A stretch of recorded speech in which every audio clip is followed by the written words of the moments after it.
Nakita ko yung post ni Jude.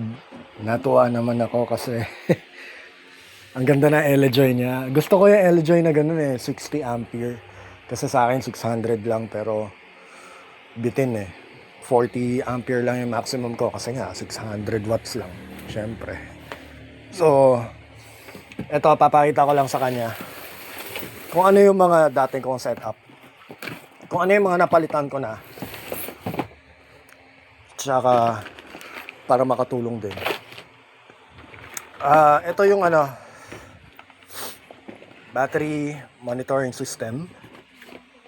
External siya, hindi siya yung nasa loob ng battery case, hindi siya yung katulad ng JK BMS, tsaka yung mga Dali BMS, tsaka yung mga ito Bluetooth transmitter to. Meron siyang Bluetooth application sa phone, tinatransmit niya doon yung data.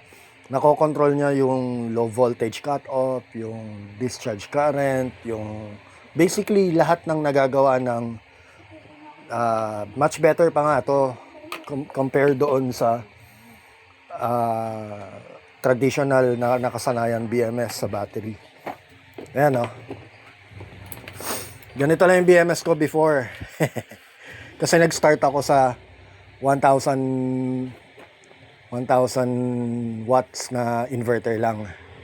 Pay to 1,000 watts. Ito yung originally nandun sa battery ko.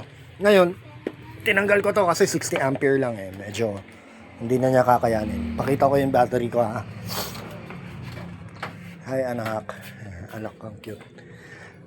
Ayan, ito yung battery ko. 200 amp hours. Calb cells. So calb yung cells na yung puti. Yun yung nasa loob niyan. Courtesy of JB Solar. So kontakin niyo si Jed Barracks or JB Solar. Sa kanya galing yung battery na yan. Nasa wooden enclosure lang. Pero tapos nagpalit ako ng brass. Medyo malabo. Focus natin. Yan. Ito yung shunt para doon sa battery monitor ko. Nagme-measure siya ng flow ng current sa negative side kinakabit. Hindi po sa positive. Sa positive wala. Direct lang yan sa terminal. Lahat ng terminal ko gawa sa brass. Kasi dati bakal talaga yan, as in steel. Hindi maganda yung naging effect na sunog niya yung kahoy. Kasi nag-init, tumaas yung resistance ng material, yung bakal. Kasi copper and steel, mataas ang resistance pag naghalo. Kaya binago ko. And then dati itong LJoy ko, dati may mga circuit breaker yan, 4 circuit breaker sa input, ito may circuit breaker sa output, merong circuit breaker para i-shut off yung supply sa battery, meron din akong circuit breaker para sa output ng 220. Ngayon iniba ko kasi pinapababa ko yung resistance dahil malalakas na load yung pinapatakbo ko ngayon So direct gumamit ako ng Anderson. Rated at 50 amperes ang Anderson. So ito, charging system lang naman. So 40, since 600 watt lang to, more or less yung amperes niya nasa range lang ng mga 50 amperes. So kaya pasok sa rating. Ito, binago ko yung wire. Medyo makapal. Ayan makapal yung wire. 50 mm yata to. 50 mm na wire. Mahal yan, 1,000 isa. For 1 meter, 1 meter ng wire na ganito 1,000 sa marketplace. Sa Payto ko, medyo yung standard na wire niya lang yung galing sa mismong inverter ng Payto. Teka, labo ng camera ko. Ayan. Yan lang yung setup ko. Tapos, ito, Kings. Galing to sa Australia. So, ano to, 50 Hertz. Bihira ko siya gamitin kasi iniingatan ko to eh. Malakas to. Yan. Australia item yan. So, yan lang. Yan lang yung setup ko. Simple lang. Yung fuse ng AC nandito. Naka 13 ampere na fuse. Kaya mag-handle ng 1,000 something yung watts yung 13 amperes na fuse. Sa DC side, ang fuse ko ngayon wala. Sa LeJoy, going to the battery, ang fuse ko wala. BMS, yun nga, yung external kanina. So, balik tayo doon sa mga tinanggal ko. Sa mga tinanggal ko na parts, tabi dyan na. Urong ka konti. Sa mga tinanggal ko na parts, ito. Panel, circuit breaker ng panel. Tinanggal ko yan kasi may reason kung bakit. Yung reason ko, my own personal reason kung bakit ko tinanggal yung breaker is because yung material na to, steel, metal, steel, yung nagka-clamp doon sa wire, which is introducing additional resistance doon sa system. Not to mention yung internal components nito na may mga bimetallic spring tsaka rated nga. Tama naman, rated naman siya for the current na gagamitin sa kanya. Pero resistance wise, direct is much better talaga kung pasok naman sa rating. Ayan ang example ng mga brass bolts, which is better for conductivity. Trust me, mas maganda pag brass bolts ang gamit. Ganito kalaki yung wire. Ayan, nakakrimp. Wala akong heat shrink kaya tape lang muna. Pinutol ko kasi ang haba eh. Additional resistance na naman pagka mahaba. Ayan, mga Anderson, katulad na to. Anderson cables, pang connect kung kailangan. Ito yung mga example ng mga fuses na pwede ipalit kung ayaw mo nyo ng MCB na medyo faulty in a sense na plastic eh, pwede matunaw under high current. Hindi katulad na to, naka bolt, brass bolts din, resettable din yan, napipindot, naglilift. Meron pa ako isa dito. Ayan, eto. Galing to sa Australia, Glosso. It's rated for 200 ampere. Labo naman ang camera ko. Yun. 200 ampere. Resettable siya. Ayan o. Pindutin nyo lang kung gusto nyo patayin. Salpak nyo lang ulit kung gusto nyo i-on. Sa isang line lang to kinakabit. Normally sa positive side. Kasi the negative will always maintain ground. Kailangan naka-ground lagi yung negative mo. Pag negative mo naka-fuse, pag umangat yung fuse, angat din si negative. Pag tinamaan ka ng kidlat, walang pupuntahan yung kidlat. Inangat mo yung negative. Natural. Sabog system mo. Pag tinamaan ng kidlat.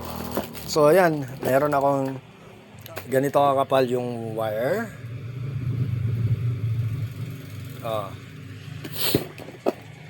Kapal siya. 1,000 yan, 1 metro. Tinanggal ko na to yung LVD dahil itong BMS na to ay may LVD na rin. May LVD na siya. Yan. So yan lamang. Wala na akong BMS. Di rin naman kasi kakayanin eh. Ganito kalit na BMS, di ba? Laki-laki ng inverter mo, 3,000. Tapos BMS mo, 60.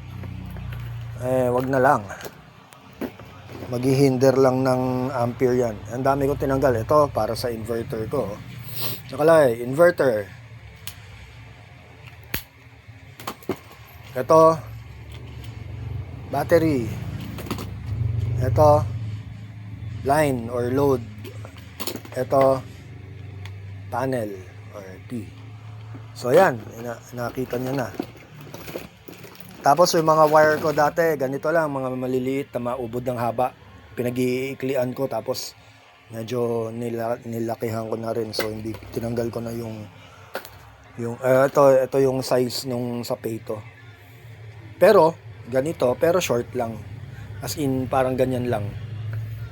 Kasi pag humaba yan, mag-iinit yan, mag-overheat. Yung load mo mataas resistance, nakain ng load. So hindi magiging efficient yung system mo, malolobat ka. Kasi yung resistance mo is acting like a huge resistor or heater kasi nag-iinit eh. So lahat ng power ng dapat pumupunta sana sa load ay nag-iinit lang, pinapainit niya lang yung tornilyo, yung kabitan, yung terminal, yung wire. So sayang yung power. Kaya niya paandarin yung PC kasabay ng rep. Yung rep minsan pag di ko naman ginagamit sa gabi, ref lang naka-on 24/7. Yan yung ref ko. Saan na rin ilaw? Yung ref ko Condura. Ayan, Condura. Tignan natin label. Ang label is focus ka. Ayan. Post nyo na lang ha. Ang label nito is 88 watts. So syempre, nung 1000 pa lang yung inverter ko, 1000 watts.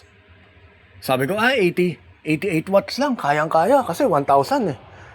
Nung mineasure ko, nung nagkaroon na ako ng battery monitor, na measure ko, yung surge, pucha, yung surge umabot ng ng 37 amperes. So that's almost like 400 watts something surge pa lang. Tapos naka pa ako nun, naka LVD pa ako. LVD ko, pag nag-surge ka kasi, magda-drop yung voltage. Siyempre, surge nga eh. Yung 224 ko, nagiging 218. Tapos yung 14.5 ko, siguro magiging 12.8. Ganon yung surge niya. So, tinanggal ko na yung LVD. Kasi lagi niya pinipitik yung relay kahit hindi naman dapat. Kasi nadidetect niya, bumababa yung voltage, pitik siya, tik-tik-tik-tik-tik-tik, ingay ng relay ko, tik-tik-tik-tik-tik. Ang nangyari, yung capacitor ng inverter, naglo-load, nag-unload, load, yun yung masama. So, nakasira siya ng inverter, yung 1000 ko. Eto ngayon, sorry. Likot ng video ko, pasensya na. 3,000 to ngayon. Katulad dun kay Jude na ipapakita ko. So 3,000, ito lang main ginagamit ko most of the time. Tibay naman. Kinalikot ko lang din yung loob. Nilagyan ko ng contact grease, yung copper grease sa mga terminals para iwas oxidation. Lumuluwag yan over time. So hinihigpitan ko yan. Kasi nga, nagkakaroon siya ng thermal expansion dahil sa lakas ng current na lumalabas sa kanya. Nag-e-expand, nagko-contract dahil sa current. So electrical expansion or electrical thermal expansion ang nangyayari. So yun lang. Natuwa ako sa post niya. Yan lang. Ngayon hapon na. Nag-drop na ako sa 6 amperes na lang to. And dito na lang. Makikita naman dito. Ang labo talaga. Nakakainis yung mga video na ganito. Ayan. Labo na mga camera. 6 amperes lang. Ayan. 6 amperes na lang, wala na masyadong init. May araw pa rin pero shaded na kasi. So, nag-drop na ako sa 6 amperes. Pero, ang kagandahan yan, yung voltage mo is 14.5. Sa Pato, hindi naman accurate. Minsan, nagbabago. Dito, 14.6. Tapos, 14.6 kay Elejoy din. Pagka nag-voltage ako dito, 14.6 din siya. So, ine-maintain ko lang lagi sa ampere para nalalaman ko yung in and out ng current, kung malakas or hindi. So, yun lang. Share ko lang yan para at least kung may question, pwede naman magtanong. Kung hanggat kaya kong sagutin, I will. I hope na makatulong sa mga ibang gusto mag-set up na small setup lang ha. Kasi yung iba, nababash ako kasi sabi nila ng iba, ako kaya ko only aircon, pero pag tinignan mo system nila, naka 48 volts pala. Ako kaya ko only aircon kasi yung ampere ko kaya sabay rice cooker, tsaka ganito, tsaka induction, tsaka ganito. Yung pala, 51.2 volts na ang ginagamit. So, syempre, bababa yung current. Kakayanin talaga. Yan, si Mayor. Ayan. So, yun lamang. PC, ang mga nagamit ko na PC, refrigerator. Sa natin. Induction to. Rated at 2,200 yan, pero 1,100 lang ang normally na ginagamit ko. Siyempre, hindi sabay-sabay. Makatipid ka lang sa kuryente, gamitin mo yung induction, solar ka, okay lang, magluto ka. After nun, lipat ka, plug mo yung ref. Hindi naman siguro matutunaw agad yung yelo nun, di ba? Saglit ka lang nagluto. So, katulad yan, nakaplug si ref ngayon. Induction, pagka kailangan sa induction, bunutin ko muna si ref. Kapit ko yung induction, luto ako. After nyan, kung gabi na, si ref maandar, minsan magko-computer ako, kaya niya pagsabayin yan, ref and computer. Dati hindi, nung mataas yung resistance. Kaya lower the resistance by shorter cable, tsaka quality metal na ginagamit. Okay, bye.